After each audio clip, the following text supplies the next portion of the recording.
However, when I moved to Texas, they had more resources, yet less resources at the same time. So, more organizations that could help with housing. However, they have really, really long lists. And so I'd gone back like a couple times and I put my name on a list, but I never got a call back.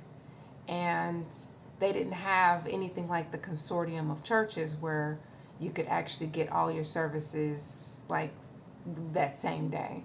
So you can go get on the list, get housed, get a shower, food, and a cot at night. They didn't have anything like that, at least not that I know of.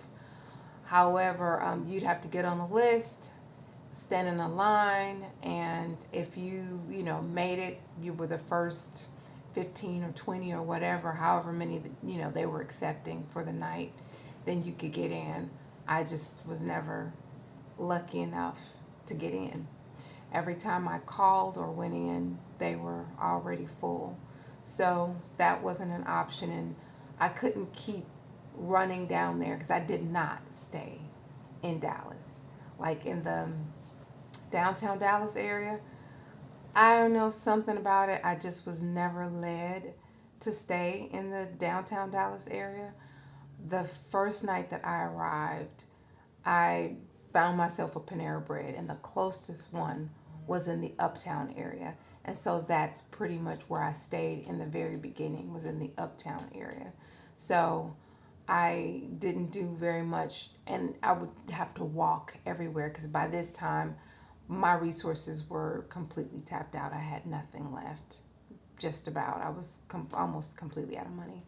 So I could not afford to use public transportation on a regular basis, nor Uber or Lyft or anything like that. So I was walking, and I just could not continue to walk from uptown, downtown, and back and forth. It was a very, very, very long walk. So those are the services that I did use. With the services I received in Memphis, I was really quite pleased, I would say, because I was able to get housing. I was able to sleep in one time, a bed. For the most part, everywhere else was a cot, but it was still much, much better than sleeping outside, and get my clothes washed. So I had an easier time, I would say, in Memphis than I did in Texas.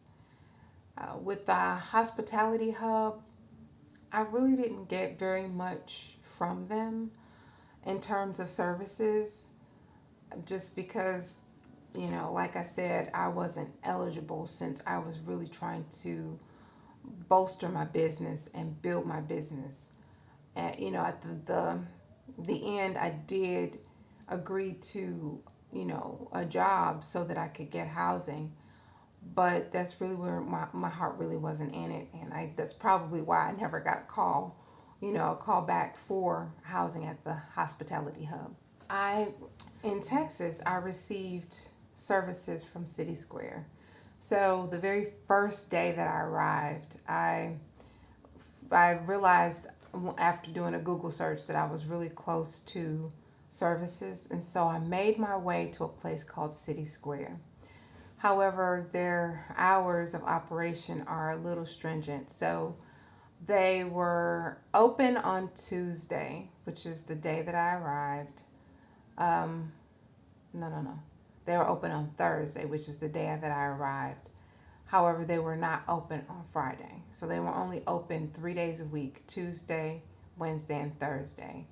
And in order to get housing, you had to be there from 9 to, I believe it was 11, is when they stopped accepting applications. And it was the first 8 people.